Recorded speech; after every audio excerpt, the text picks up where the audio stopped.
What's up, y'all? It's Chris, arch-usa.com. Make sure you guys are subscribing and watching all of these really good detailed videos. So, a lot is going on, and yesterday it was announced that there's a $495 million deal. So when I point over here, or when I'm using my mouse, you guys can go over here and look. This is an article behind a paywall. It's on Financial Times, but it's talking about JD Sports acquiring DTLR Villa. So first, we have to go back 5-6 years. I think it's 5 or 6 years. DTLR was separate. Villa was a different company. They had to join forces. Think about that as we get into this really, really detailed discussion that you're probably going to have to ask me questions, because I don't want to overwhelm you with information, but I have to. All right, so JD Sports. When JD Sports was initially taking over Finish Line, and I wrote this in 2018, they came in to acquire Finish Line. It was a $558 million deal, but there were a lot of issues with it, including the fact that Finish Line had taken a poison pill to prevent Sports Direct, who's a competitor of JD Sports in Europe, to prevent Sports Direct from taking the company. Now, what seemed to have happened was later, after Finish Line took the poison pill, JD Sports was able to come in, but there was this issue with Sports Direct controlling 32% interest. There was a lot to it, man. I'm going to put the description down here, put the link in the description below.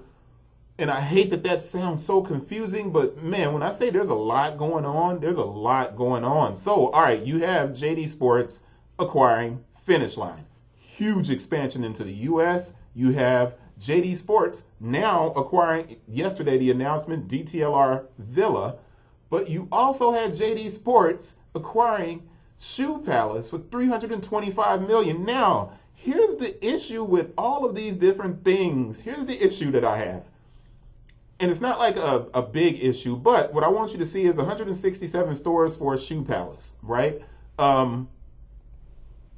The JD Sports and DTLR Villa, I think, is 200 plus stores. But remember, DTLR and Villa join forces. So, and I keep wanting to say Dilla, but you're talking 167, 325, 495. Finish Line was on the brink. They probably didn't have to do this much to acquire Finish Line, but a lot had to be done because of the Sports Direct issue. You have to read into that a little bit more, but I'm going directly to Hibbett Sports. And this is why Hibbett Sports, to me, is a stronger company and a smarter company, not than JD Sports, but just a smarter company, because when Jeff Rosenthal was there and they made these decisions to make these moves to acquire City Gear, 135 stores, and I'm highlighting this part so you guys can see it. It was an $88 million cash deal to pick up 135 City Gear stores, and there was an additional $25 million consideration. You go back and look at all of these moves that JD Sports made. That entrance into the marketplace, into the U.S., is a flawed strategy, I believe. Now, this is me. This is just me. It's a flawed strategy, I believe, because it's looking to expand its footprint in the U.S., while many stores are decreasing their footprint in the U.S. because the sneaker market here is oversaturated. More importantly, I'm going to get to a discussion in a second. I'm building up now. I'm building up on Nike. Now, this is what we need to look at with FootLocker. And we're like, man, FootLocker's in jeopardy. Yeah, FootLocker is being pushed by JD Sports, but not for the reasons that you may think. FootLocker, interestingly enough, has such a gigantic footprint and a lot of stores. They're being pushed because, unlike Hibbett's, and listen closely, unlike Hibbett's, most of FootLocker's stores are inside of malls. Malls are dying. Hibbett Sports, super smart company, man. Rosenthal, when he was there, it's new CEO now. The way Hibbett's built themselves, they are in strip malls, typically in very small towns. They are going to control those marketplaces where they are. And that's critical to the success of Hibbett's. Although they're moving to the West Coast, they are moving into smaller towns, not into malls. FootLocker is in trouble because of real estate. Too many stores, too many malls that are dying. They're going to have to close a considerable amount of stores, but they also realize that they're in jeopardy, so they're making a lot of investments, but some of those investments are not turning out the correct way because FootLocker could have done it themselves, but they acquired as opposed to building within and building up. That's a problem that I see. Probably nobody else is saying that, but they had an investment, and here goes the investment mode. All right, Carbon 38, they invested.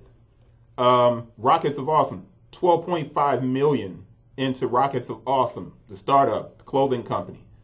3 million into the network app, right? Also remember the GOAT, bringing GOAT underneath, which was probably one of the smarter moves that they could make, I think will actually accelerate the closure of a lot of stores. The deal with Pensole is the most, and everybody's probably like, nah, you're biased, Chris. No, I'm not. The deal with Pensole is more important than anything because this is where I'm going in these last couple of minutes here. Are you guys ready? Are you ready? Let's get to the deep part. Now, Superheroic. Remember, there was an investment by FootLocker into Superheroic. Superheroic closed last year due to COVID circumstances, and Jason Maiden is now at Adidas with Fear of God. We won't even jump into that. That's a completely different discussion. But Superheroic is one of the first to fall in the investments for FootLocker. All right.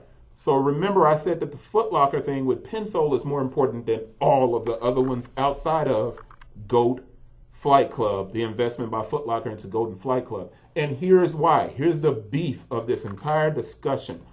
JD Sports keeps making this gigantic investment into literally real estate in America by acquiring all of these stores.